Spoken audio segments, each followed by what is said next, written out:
Fidèles téléspectateurs de la RTVC, bienvenue à cette première édition du Koumé News pour le compte de ce mois de décembre. C'est donc la dernière ligne droite pour le compte de l'année 2020 et l'heure est au bilan au niveau individuel dans les départements de l'œuvre, les églises, les champs de mission et dans l'œuvre tout entière. Tous s'activent pour accomplir les derniers grands projets planifiés pour le compte de cette année 2020. C'est donc dans cette lancée que le frère Théodore Andossé, leader mondial de la CMCI, a tenu ce vendredi 28 novembre sa traditionnelle rencontre mensuelle avec les dirigeants de l'église à Yaoundé. Une note spéciale de cette rencontre sera développée à la suite de ce journal. À Koumé, base de l'œuvre, la Hope Medical Clinic a lancé depuis ce mardi 1er décembre 2020 sa 12e campagne de santé. La cérémonie a été présidée par le pasteur Nicolas Akoua, directeur du quartier général. Voici donc déroulés, chers téléspectateurs, quelques-uns des dossiers qui seront développés dans ce journal. Restez connectés pour la suite.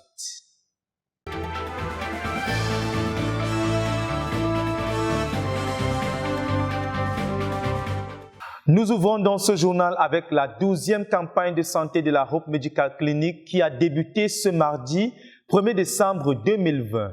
La cérémonie de lancement a été officiée par le pasteur Nicolas Akoua, directeur du quartier général qui a représenté à cet effet le leader mondial de la CMCI.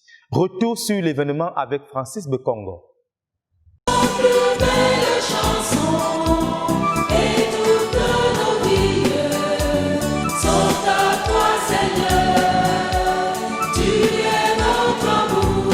Nous sommes mardi le 1er décembre 2020 et c'est le coup d'envoi de la 12e campagne de santé à la Hope Medical Clinic à Koumé-Bertois sous le thème « La miséricorde de Dieu ». Il est 11h du matin quand le représentant personnel du président de la communauté missionnaire chrétienne internationale, le pasteur Théodore Andossé, en la personne du pasteur Nicolas Akoua, directeur du quartier général du même ministère, arrive à la cérémonie d'ouverture. Suivant le protocole, le docteur Ginette Bekolo, directrice de Hope Clinic Koumé, présente la dynamique équipe médicale venant du Cameroun et des Nations au pasteur Nicolas Akoua et sa suite. Le pasteur Armand Akamba, en maître de cérémonie, introduit les orateurs à tour de rôle. Le docteur Isaac Gwan explique le contexte de la campagne et ce que signifient les œuvres de miséricorde en général et Hope Clinic en particulier. Le pasteur Nicolas Akoua fait un rappel au personnel soignant à partir du message du pasteur Théodore Andossé, à ceux-ci adressés à la campagne précédente, que Jésus-Christ, avec et pour qui nous travaillons, prend le plus souvent la forme d'un patient, d'un affamé, d'un prisonnier ou autre personne nécessiteuse. Chaque médecin ou infirmier devrait être doté de la conscience professionnelle et de celle du croyant, surtout qu'il n'y aura pas un policier derrière chacun d'eux. Les patients, quant à eux, sont rassurés par l'orateur, car le personnel est qualifié et rempli de Saint-Esprit, le plateau technique est à la pointe de la technologie et le cadre est propice à la guérison, tant physique que spirituelle. La visite des services se fait sous la direction du Dr Ginette Bekolo. Le bloc médico-technique composé de la pharmacie, la radiographie, l'échographie, le laboratoire est visité par le pasteur Nicolas Akoua et sa suite.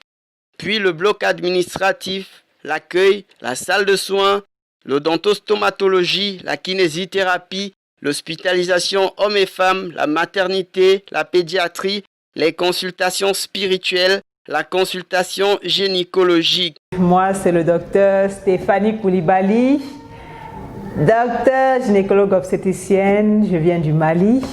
Et par la grâce du Seigneur, le Seigneur a permis que les frontières soient ouvertes en ce mois de décembre pour que nous puissions venir à la Hope Clinic dans le cadre de la campagne de santé pour les œuvres de miséricorde, bien sûr. C'est ce qui nous a amenés.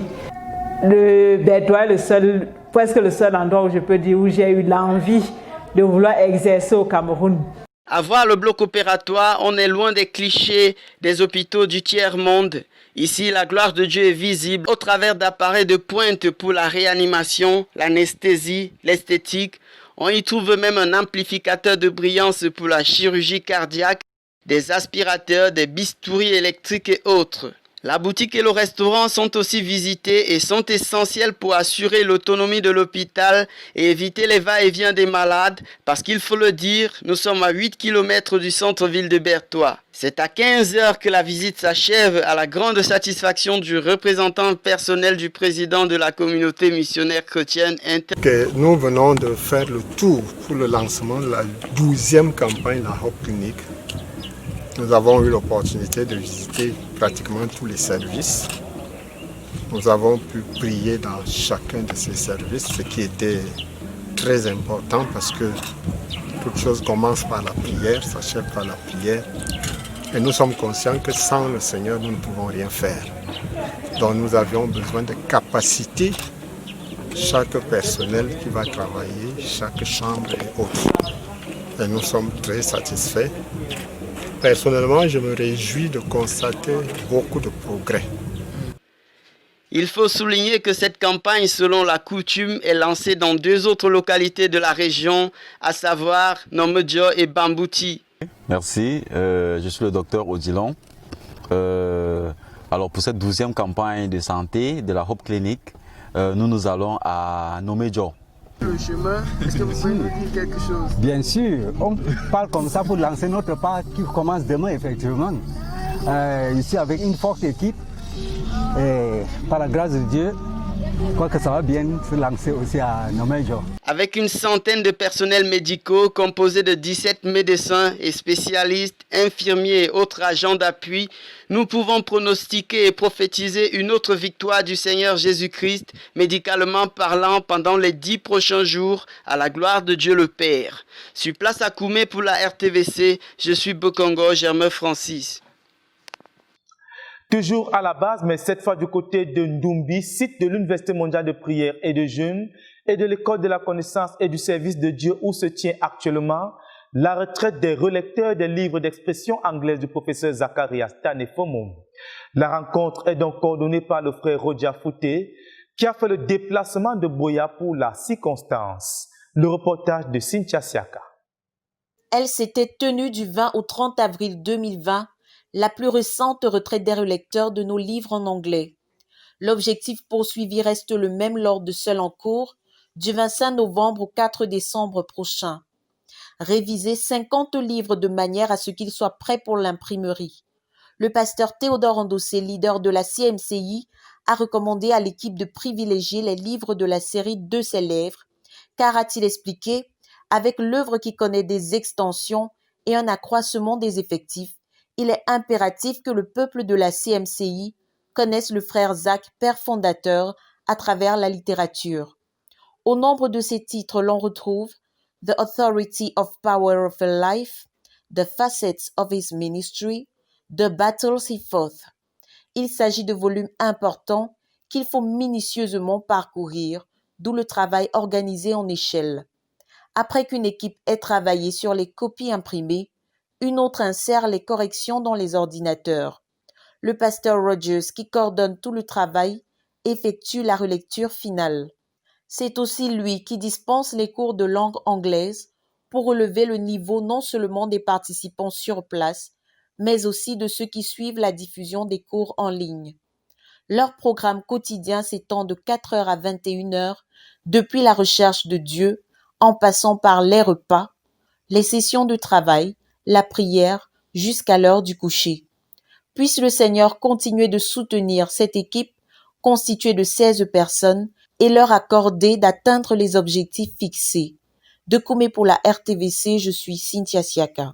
Nous clôturons dans les nouvelles à la base avec la prière, notamment avec les 36e et 37e sièges de prière organisés par le Centre de prière et de jeûne pour la conquête du monde depuis le début de cette année.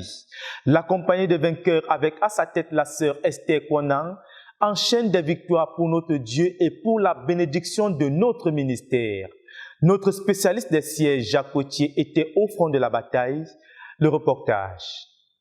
Le Centre de prière et de jeûne pour la conquête du monde a tenu son 36e siège de prière de l'année du 24 au 25 novembre 2020 à Koumé. C'est une bataille de 30 heures qui a rassemblé une centaine de participants. Le but de cette rencontre de la sœur Esther a été le frère Théodore et la phase 3. De manière spécifique, il a été question pour elle et les siens de voyager avec le frère Théodore et son équipe jusqu'au lieu de retraite, le séparant des distractions et distracteurs internes et externes, l'y établir et de continuer de supplier le Seigneur et qu'il lui accorde toutes les transformations dont il a besoin pour être le leader de l'œuvre en cette phase 3. La sœur Esther et tous ses soldats se sont donc retrouvés pour continuer aussi d'enfanter dans la prière tous les autres programmes à venir dans le ministère, tels que le prochain cours de l'UMPJ, la retraite des lecteurs des livres de ZTF d'expression anglaise et bien d'autres. Le mardi 24 novembre 2020 à 10 heures très précises, ils se sont retrouvés au lieu du rendez-vous. Et pour entrer dans les pavillons du grand roi, la sœur Esther et les siens ont apporté des cantiques, des actions de grâce, des louanges et des proclamations. Ensuite, ils ont immédiatement attaqué avec le voyage du leader et son équipe jusqu'au lieu de la retraite. Après quelques témoignages donnés par les participants et la lecture de quelques extraits pensées révolutionnaires sur la prière, les points de prière suivants ont successivement été élevés à Dieu. Le frère Théodore et sa retraite personnelle. Le ministère du frère Théodore à Yaoundé le 28 novembre 2020. La retraite des lecteurs des livres du frère Zach d'expression anglaise. Le prochain cours de l'UMPJ, des trésoriers et des fonds de l'œuvre. Après avoir chanté quelques cantiques, les saints ont pressé de l'avant avec la protection générale du ministère, la protection de la santé physique des dirigeants, la prière pour la vie spirituelle des dirigeants et enfin, le grand chapitre, le frère Théodore, est revenu sur la table. Certains domaines de sa vie ont été élevés au trône de grâce. La sœur Esther a ramené les participants pendant ce siège de prière à l'élaboration, à l'exécution des buts à partir des consignes données par le leader à la fin de la croisade de prière et de jeûne de 40 jours. À partir de son exemple et de l'application pratique tirée du chapitre 9 du livre « Comment réussir dans la vie chrétienne », elle leur a présenté les buts qu'elle est en train de poursuivre d'ici la fin de l'année et a interpellé ceux qui n'avaient rien fait jusque-là à la repentance. Le Seigneur a été bon. Il a pourvu fidèlement au déjeuner et au snack pour tous ces valeureux soldats du Seigneur Jésus. Après avoir chanté l'hymne des sièges de prière, ils ont tous ensemble confessé qu'ils ne sont que des serviteurs inutiles. Ils ont fait ce qui leur a été commandé et ils attendent joyeusement la prochaine bataille qui aura lieu le lundi 30 novembre 2020. À celui qui est assis sur le trône et à l'agneau, la gloire et la révérence pour ce siège de prière et son impact. Document pour la RTVC, Jacques Kouché.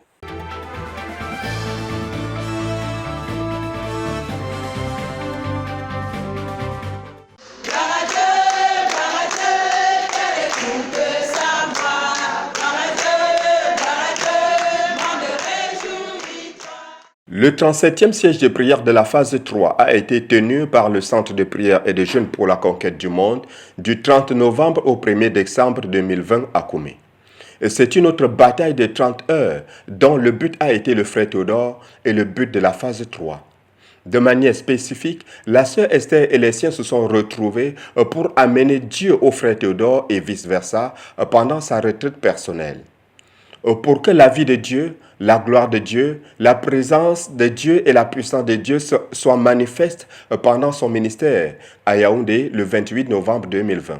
Enfin, pour continuer de couvrir tous les autres programmes en cours dans le ministère, dans la prière. Dès 8 heures le 30 novembre 2020 au lieu habituel, 58 soldats environ ont répondu présents à l'appel de la sœur Esther en vue d'assurer l'effectivité de ce programme. Il a commencé, comme d'ordinaire, par les actions de grâce au Seigneur pour sa bonté et pour ses merveilles dans la vie de chacun et dans tout notre ministère durant le mois de novembre 2020. Après 3 heures environ passées dans la reconnaissance et la gratitude à Dieu, associées de la louange et des proclamations, la sœur Esther a une fois de plus fait recours au livre incontournable Pensées révolutionnaires sur la prière pour enflammer ce soldat pour la bataille. Ils ont donc commencé l'intercession par la retraite personnelle du leader.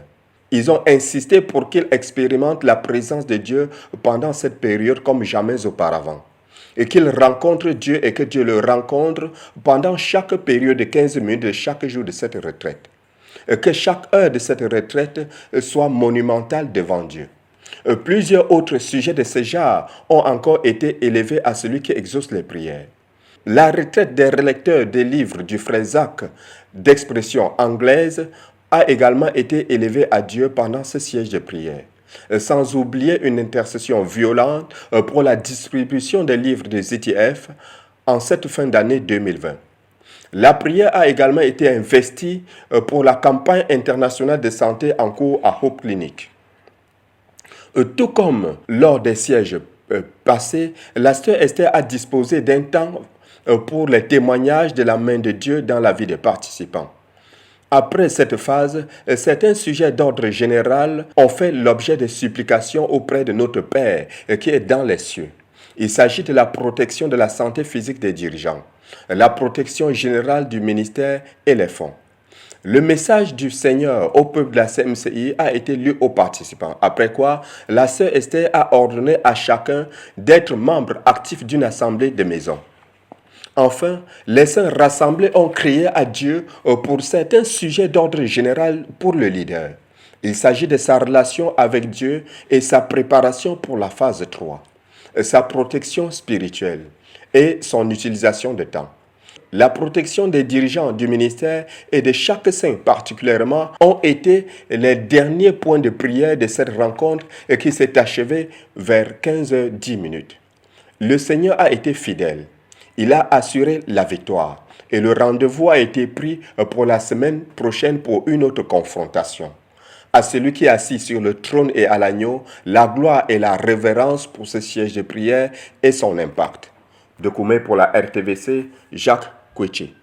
Rendons-nous à présent du côté de Yaoundé où le pasteur Théodore Andossé a tenu ce samedi 28 novembre la 11e rencontre mensuelle avec les dirigeants de l'église à Yaoundé depuis le début de cette année. La rencontre développée autour du leadership a vu une forte participation des dirigeants de Yaoundé et de certains dirigeants venus des nations de notre œuvre. Le reportage de Cynthia Siaka. Le samedi 28 novembre 2020, le leader de la CMCI, le pasteur Théodore Andossé, a présidé à Yaoundé la 12e retraite de l'année avec les dirigeants de l'église. Après les actions de grâce, l'opportunité a été donnée aux frères Sameh Israël et Polo Laitan de donner des nouvelles du ministère. Il faut rappeler que ce même samedi a vu l'inhumation de l'un des pasteurs de l'église à Yaoundé, le pasteur Timothée Bidja. Le leader n'a donc pas manqué d'exhorter les frères à méditer sur son départ dans la gloire.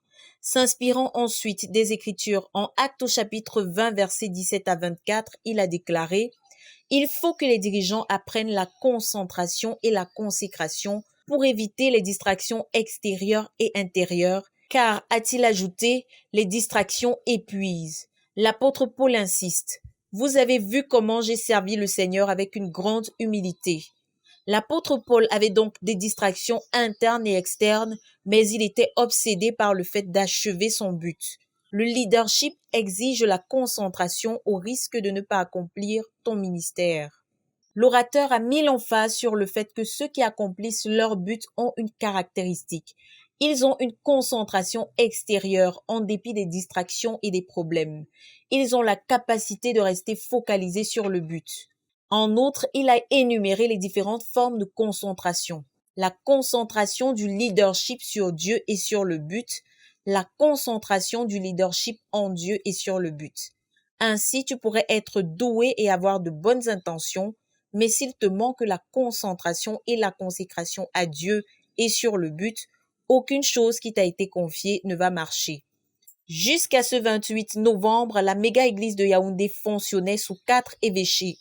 Mais au cours de cette réunion, un autre évêché a vu le jour à la demande du leader. Il s'agit de celui du pasteur Jean-Claude Awala, nommé ancien au temps du frère Zach et par le frère Zach. La rencontre s'est donc achevée autour d'un copieux et délicieux repas. De Koumé pour la RTVC, je suis Cynthia Siaka. Une nouvelle venant de la province spirituelle de l'Ouest où le pasteur Honoré Ndjendou a récemment inauguré le nouveau hall de l'église à Tiang, fruit de la croissance en effectif observée dans cette localité. Le reportage de Yacine Bekolo. L'église dans la localité de Tiang, au cours de cette dernière sortie d'évangélisation, a eu une croissance en effectif sans précédent, ce qui a obligé les saints de cette église à bâtir une structure pour contenir une ville-magasin comme Joseph.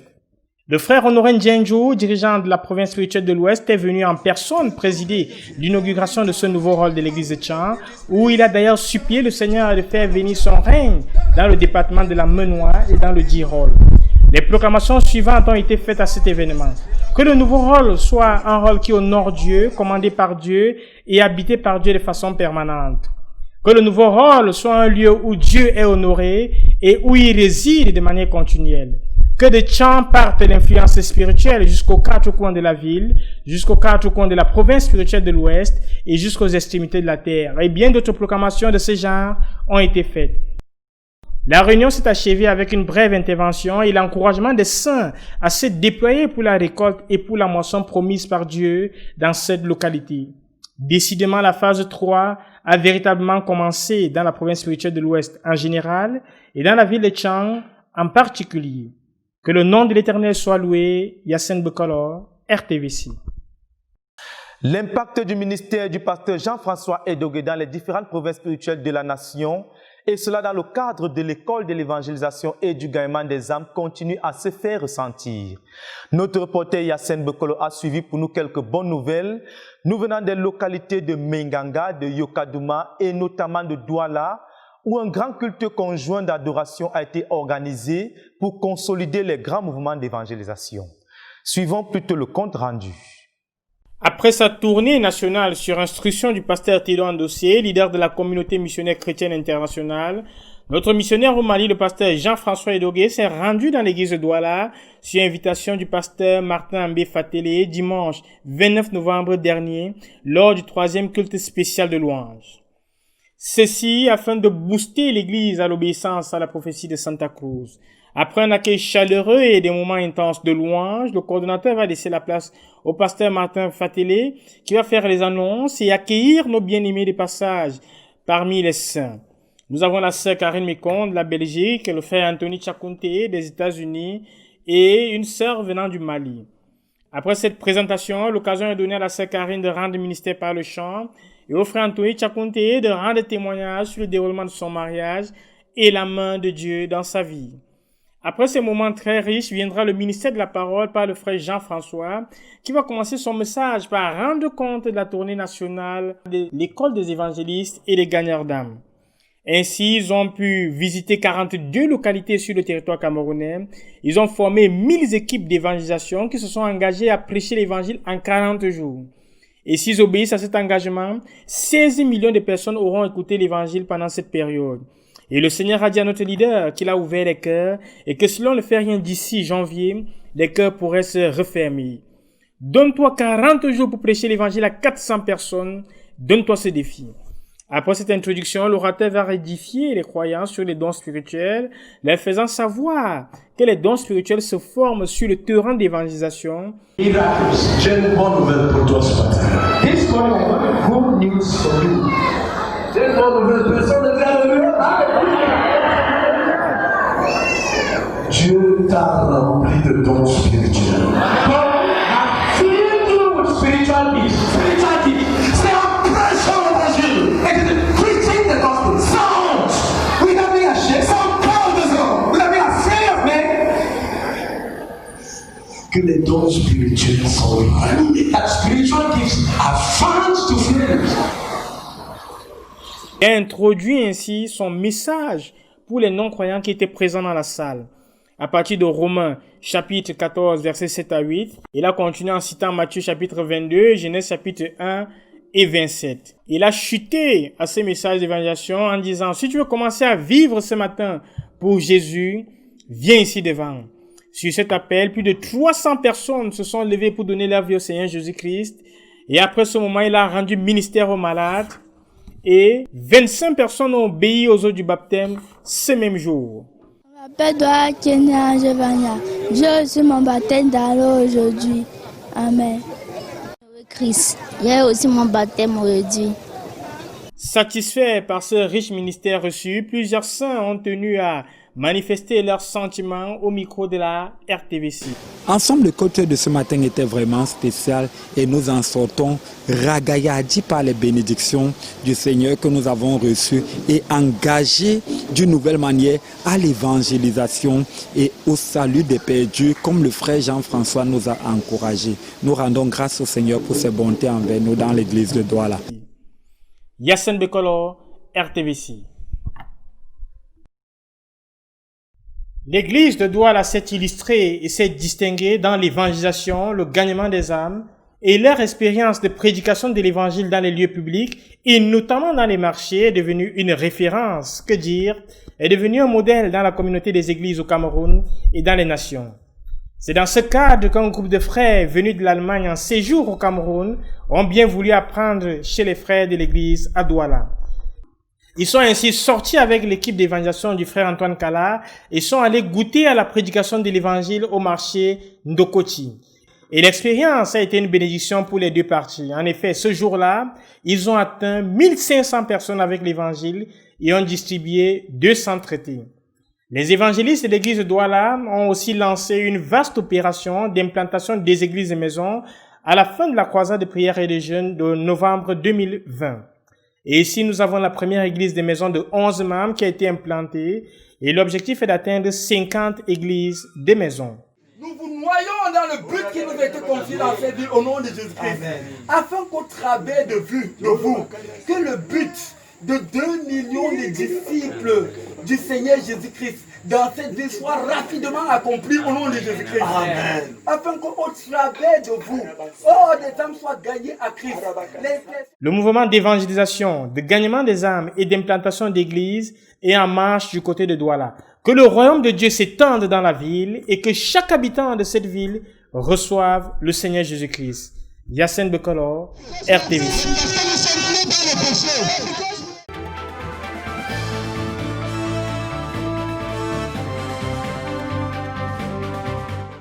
Lors de la visite de l'école des évangélistes et des gagneurs d'âmes dans la province spirituelle d'Adamawa et précisément dans la ville de Meganga, à travers le pasteur Jean-François Edogué et son équipe, l'église dans cette localité a été bénie. Elle a en effet fait venir les frères de 13 localités dans le département du Mbéré, soit 172 personnes qui étaient présentes à ce cours de formation. Notre missionnaire au Mali a enseigné sur Luc chapitre 5, versets 1 à 12, sur le besoin d'être transformé en des pêcheurs d'hommes. C'est le voyage qui consiste à aller d'un pêcheur à pêcheur d'hommes. Si tu n'as pas cessé d'être un homme pêcheur, tu ne peux pas devenir pêcheur d'hommes. Après cette formation, le frère Jean Thiofo et son équipe, après avoir lu la prophétie de la fin de la croisade de prière et du jeûne de novembre 2020, ont fait des proclamations tirées de la prophétie. Ensuite, ils se sont rendus à 55 km de Meganga, dans la localité de Nyambaka. Et durant ce week-end-là, ils ont prêché l'évangile de maison en maison. Et 200 personnes ont été atteintes avec l'évangile. 91 personnes ont donné leur vie au Seigneur Jésus-Christ. Il y a eu 8 guérisons et 2 baptêmes dans l'eau. La moisson est mûre et les moissonneurs sont invités à aller récolter. Que le nom de l'Éternel soit glorifié au siècle des siècles.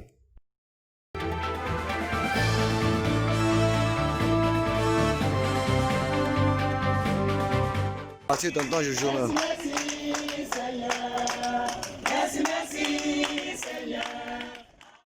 L'école des évangélistes et des gagneurs d'âmes à Yokadouma.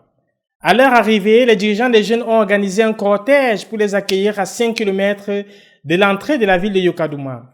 Après avoir fait un tour au domicile du frère Francis, où ils ont été accueillis par le dirigeant provincial, le frère Jules Mpoy, accompagné des dirigeants du centre de la ville de Yokadouma, plus de 800 personnes étaient rassemblées au pied de notre missionnaire au Mali pour écouter le conseil du Très-Haut les concernant dans la capitale du département de la Bumba-Ngoku. Ils ont été accueillis par les sémeurs de l'église en ébullition.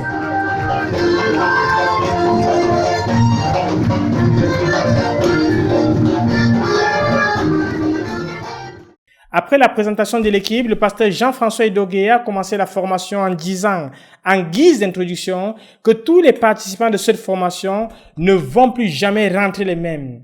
Et la formation allait propulser l'église de Yukadouma 10 ans en avance dans le ministère. Tout a commencé avec la lecture du psaume et du livre de Jean, chapitre 4, versets 7 à 30. Il a déclaré, je cite, « Tu ne peux pas être un évangéliste en vivant dans le péché. Si tu n'as pas de témoignage du péché délivré et abandonné, tu n'as rien à donner aux gens. » Après cela, il a développé les obstacles majeurs dans la vie d'évangélisation, notamment la honte et la peur.